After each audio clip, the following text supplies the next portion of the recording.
In January 1992, Chrysler's president Bob Lutz drove a new Jeep up the front steps of Cobo Hall in Detroit, with Mayor Coleman Young beside him. They came through a pane of glass into the auto show. The Jeep was the Grand Cherokee ZJ, and Chrysler had spent the previous year selling the furniture to pay for it. The truck it was chasing, Toyota's Land Cruiser 80, was already in American showrooms. Jeep went on to outsell Toyota here by about 20-1. Today, the Toyota brings about 2.5 times what the Jeep does. Chrysler lost $795 million in 1991. The company covered it the way a household covers a bad year, by selling things it owned. Gulfstream Aerospace, the corporate jet builder, went for $825 million. That October, the company sold its half of the Diamond Star assembly plant to Mitsubishi. Its lenders had cut back the untapped part of its credit line, and its senior debt was rated poorly enough that borrowing had turned expensive. When Chrysler issued 66 million new shares that autumn, the price was $10.125. Inside the building, two divisions were arguing over the same pot of money, and only one of them was going to get it. The vehicle they were arguing about had started at American Motors in the mid-1980s as a bigger and plusher replacement for the compact XJ Cherokee, and it was already years along when Chrysler bought the company. Renault held a controlling stake in AMC in those years, and the man who kept writing the checks for it was Renault's chairman, Georges Besse. On the 17th of November 1986, Besse was shot dead outside his home in Paris by the militant group Action Directe. He had cut around 21,000 jobs to make Renault profitable, and the killing followed the cuts.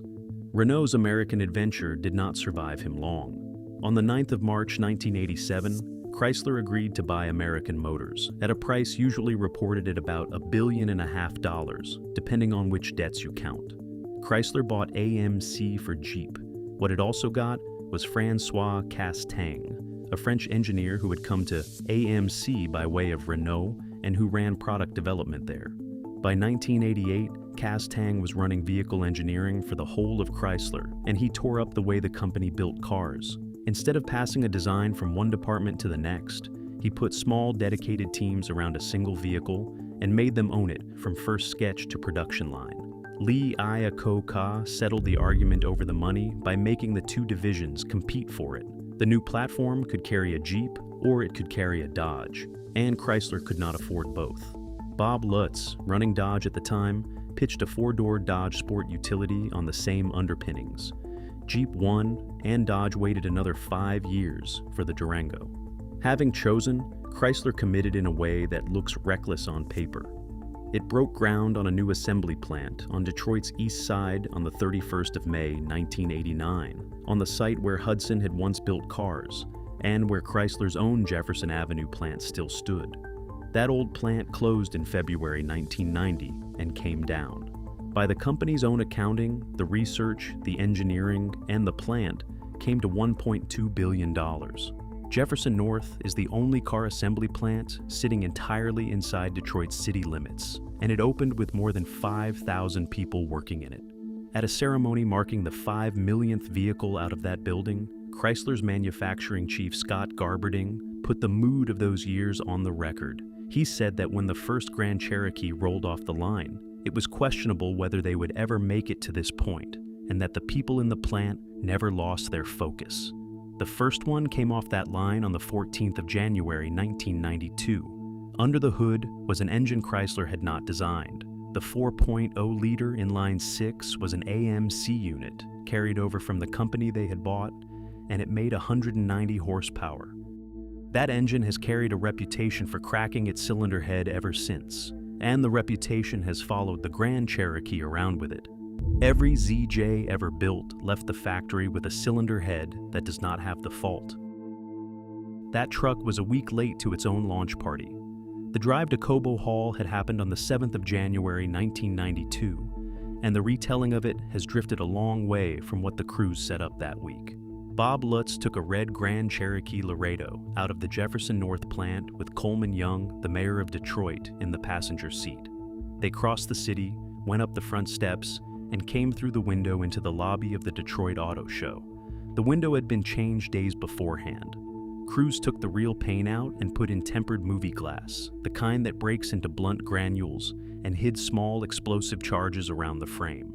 A man with a remote control watched the Jeep come up the steps, and when the front bumper was about an inch away, he fired the charges. The truck drove into a shower of glass that was already falling. Lutz was clear about the point of it years later. He called it a brilliant demonstration of how you can use a low-cost PR stunt to far more effect at a product introduction than you could ever get from conventional advertising. Lutz held the title of President and Chief Operating Officer that morning.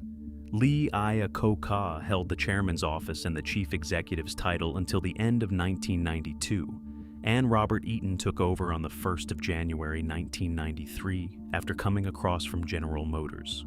Wikipedia's own page on the Grand Cherokee calls Lutz the chief executive, which is where a great many retellings picked it up. Larry Shinoda drew the 1963 Corvette Stingray and the Boss Mustang, and in the summer of 1985, AMC hired him as one of the outside designers building clay models of the project, then called XJC. Adam Clay-Ney and Giorgetto Giugiaro had the same brief. Shinoda's contract was worth $354,000, and Ward's Auto reported he was paid $135,000 of it. After he saw the finished Grand Cherokee unveiled at Cobo Hall, he wrote to Chrysler's design chief Thomas Gale and said he felt he was the victim of a very unscrupulous AMC design and product planning group. He claimed the shape was his, taken after he had been told it was terrible. A settlement was reached shortly before he died in November 1997. Chrysler put its Jeep on the news by driving it through a wall. Toyota never needed to do anything of the kind, and the reason sits in its accounts. The Land Cruiser 80 went on sale on the 16th of October, 1989. Toyota's engineers stretched the body to 4,970 millimeters, and the company's own corporate history says the length was chosen to make the truck competitive in North America and Australia. Toyota aimed this truck at America deliberately and wrote down why. What Toyota had was money. In the financial year after the 80 went on sale, the company posted record ordinary income of 733.8 billion yen.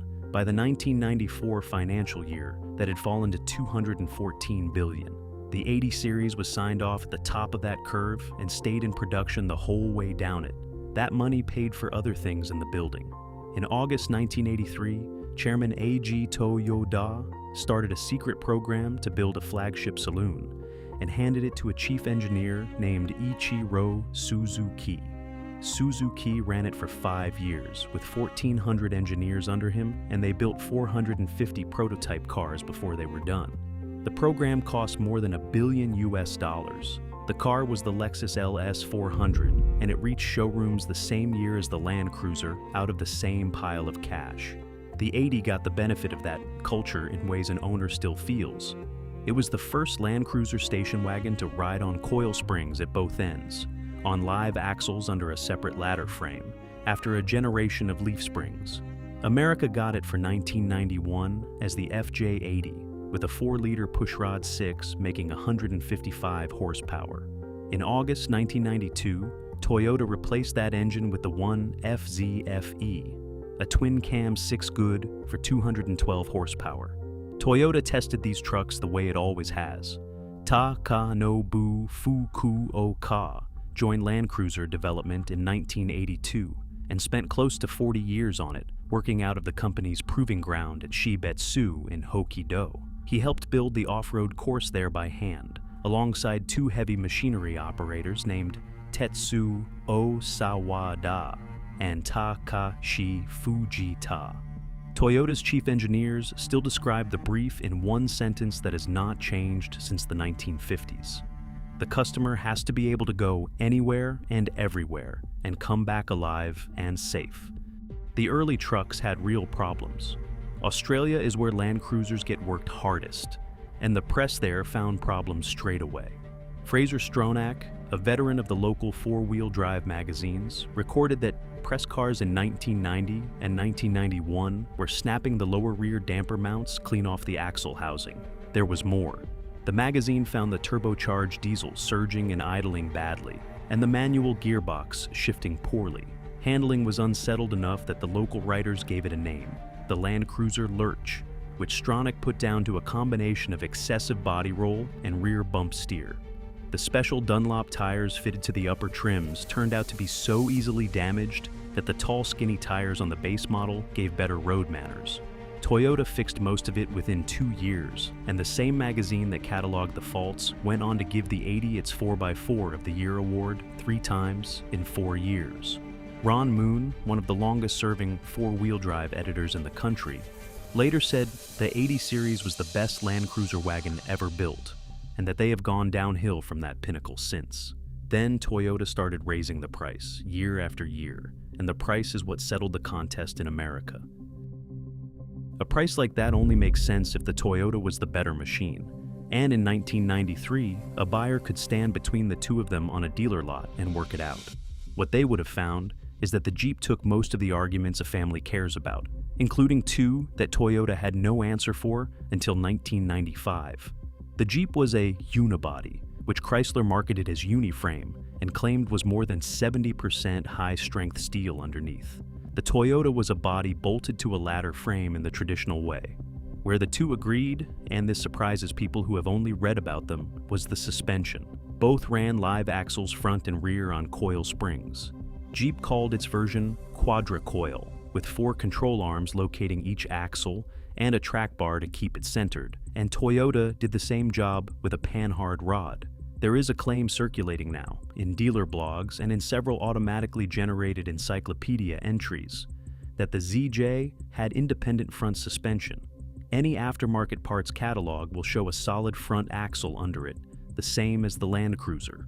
The number that settles most of the argument is weight. A Grand Cherokee ran between about 3,574 and 3,900 pounds, depending on engine.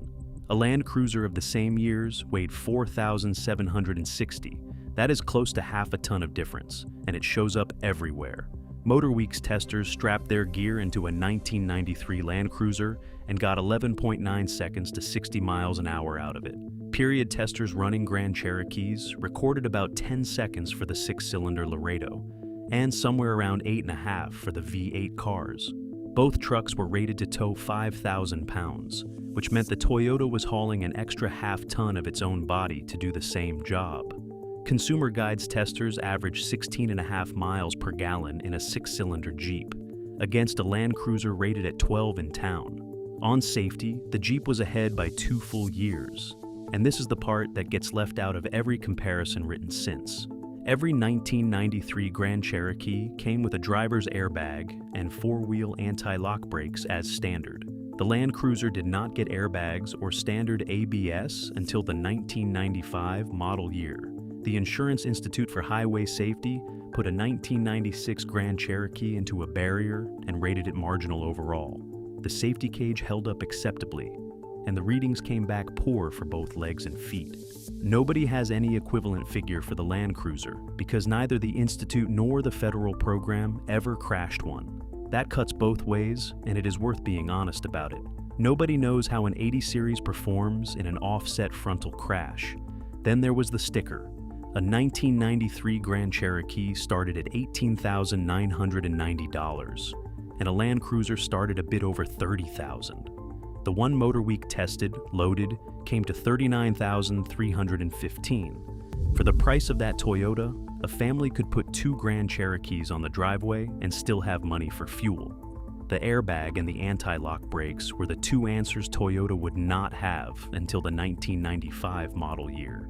American families worked the rest of it out at the curbside, and what they decided ended up in a table that a Toyota employee typed out himself. In 1991, Toyota sold 8,446 Land Cruisers in the United States. Those figures exist because a man in customer relations at Toyota Motor Sales, Edward Harris, typed up the company's own table and sent it to an enthusiast site. That is the kind of provenance you rarely get on numbers this old. The best year the truck ever had in America was 1995 at 14,208. It fell every year after that. Across the whole run, Toyota sold 74,730 Land Cruisers in America. Ford sold more than 400,000 Explorers in 1995 alone. Lexus tried the same truck under its own badge as the LX450. It sold out its first allocation, and buyers waited 2 months for one. Jeep was selling Grand Cherokees at roughly $250,000 a year, and its peak came in 1996 at $279,000. Toyota moved 12,816 Land Cruisers in that same year, which works out at about 22 Jeeps for every Toyota. The gap was wide enough that the Land Cruiser stopped turning up where American buyers were looking. In April 1996, car and drivers testers took 7 sport utilities out to the edge of Death Valley for a proper off-road comparison. The Grand Cherokee Limited was there, along with the Explorer, the Discovery, the 4Runner, the Pathfinder, the Bravada, and the Acura SLX. The Land Cruiser was not invited. At $40,000, it had priced itself out of the tests that shaped what Americans bought. A 1996 Land Cruiser listed at about $40,000. Median household income in the United States in 1995 was $34,076. The Toyota cost more than an entire year of that before tax, and the Grand Cherokee Laredo cost about 7 months of it.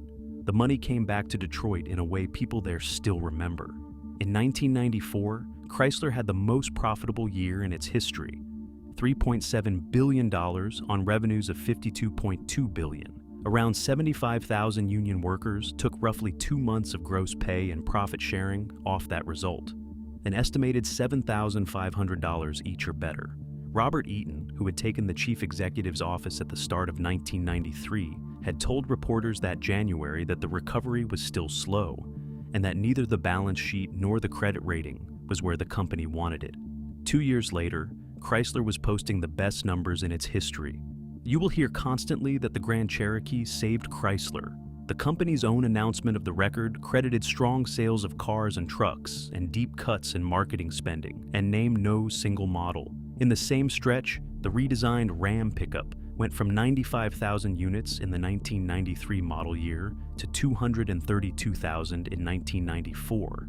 That is a rise of 149%, against the Grand Cherokee's 38. In the year the Jeep launched, Chrysler also sold well over 400,000 minivans. The Grand Cherokee was the most profitable thing the company built, with analysts of the day reckoning $6,000 or $7,000 of variable profit on everyone. The minivans and the Ram supplied the volume that went underneath it. The Jeep had won the decade in the only way a car company counts. Its reputation went the other way over the following years, and the single fault that did most of the damage belongs to a truck that had not been built yet. The most common reason people give for avoiding an old Jeep with the 4.06 is the cylinder head. The engine is supposed to split between the valve seats on the number 2 cylinder, and it is why a lot of otherwise sound trucks get passed over. The head that does that is the 0331 casting, and it arrived on Jeeps around 1999. The Grand Cherokee ZJ went out of production in 1998. The ZJ used the 712 O casting for its first years, and the 0630 after that, and neither of them has the fault. The truck the 0331 belongs to is the WJ, the Grand Cherokee that replaced the one in this video.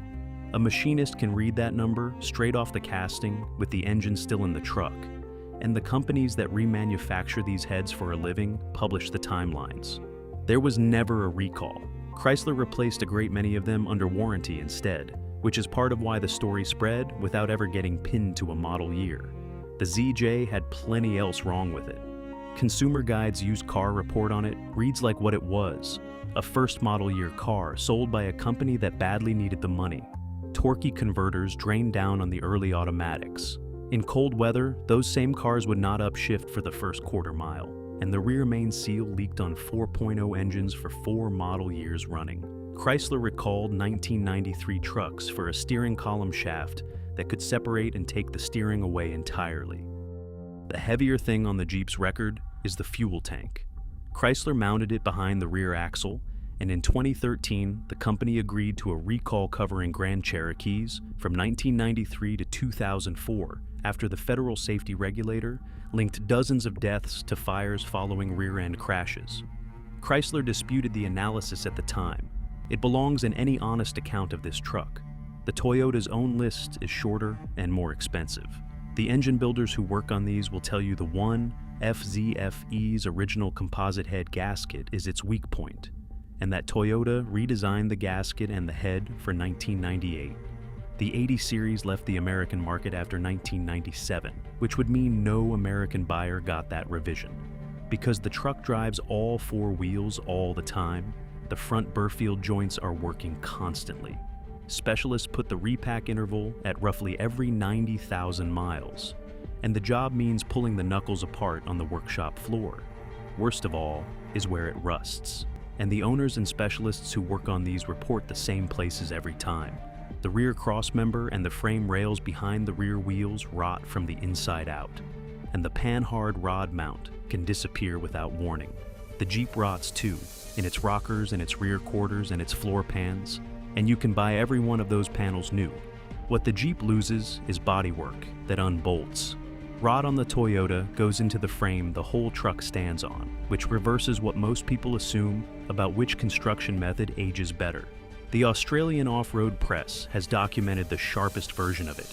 On modified trucks running big tires, the load fed back through the steering box can fatigue and crack the chassis rail where it mounts, so the frame itself cracks.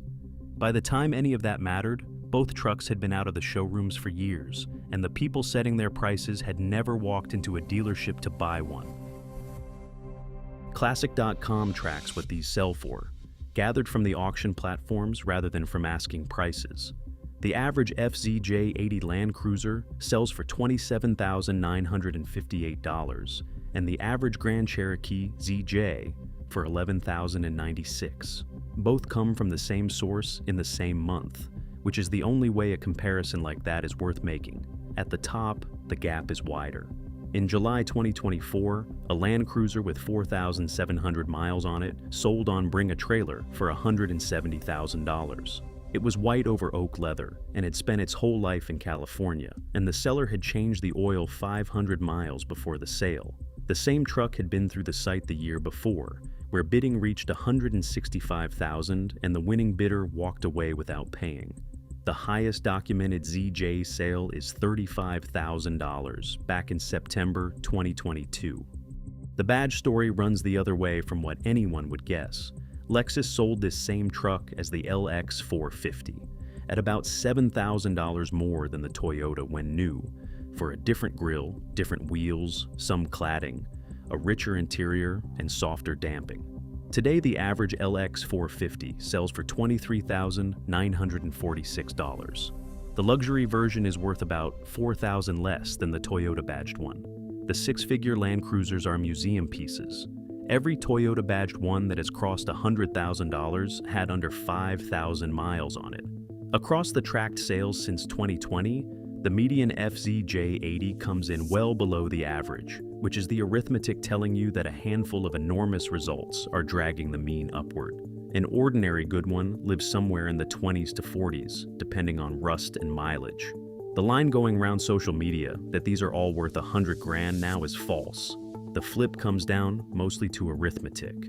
Toyota sold 74,730 of them in America across 7 years, and Jeep built somewhere around 1.5 million ZJs. Scarcity plus a structure that survives, set against a truck that was everywhere and rusted, explains most of the gap without anybody needing to argue about which was the better machine. There is a second reason the good ones keep surfacing. Every 80 series ever built is now past the 25-year mark, so 8 importers have been bringing in the Japanese market diesels and manual cars America never got. Those diesel trucks now average more than the American petrol ones. The reversal happened into a falling market. Hagerty's collector car market rating has dropped to its lowest level in nearly 15 years, and its index of collectible Japanese vehicles finished the first half of 2024 down 3%. The record sales from 2021 and 2022 are not what these change hands for now. One 5.9, Limited made $25,500 at auction in 2021. A comparable car with more miles on it brought $15,753 years later. In nominal dollars, both of them lost money. The average Land Cruiser today brings about 2/3 of what a new one cost in 1997. while the average Grand Cherokee sits at roughly a quarter of a 5.9 limited sticker. Kelley Blue Book still puts a standard mileage 5.9 at around $2,400, nowhere near what a good one costs. They were solving different problems, and that is the fairest answer to who got it right. Chrysler needed a vehicle that 250,000 American families would buy every year at a price they could reach. It built one, and the company was making record profits inside 3 years. Toyota built a truck to a durability brief written in the 1950s, aimed it at America, and then priced it where almost nobody in America would follow. An owner named Kev Smith, 520,000 kilometers into his, which is a bit over 320,000 miles, put the Toyota side of it about as plainly as it can be put. The old girl is so simple to work on, and if you service them every 5 to 10,000 kilometers, they will go forever. 30 years on, a clean Land Cruiser 80 draws a crowd at auction. $11,000 buys a clean Grand Cherokee ZJ. If you're looking at an old car like these two, the ebook linked in the description walks through exactly what to check before you hand anybody your money. From the rot, you can see to the paperwork that tells you where it has been.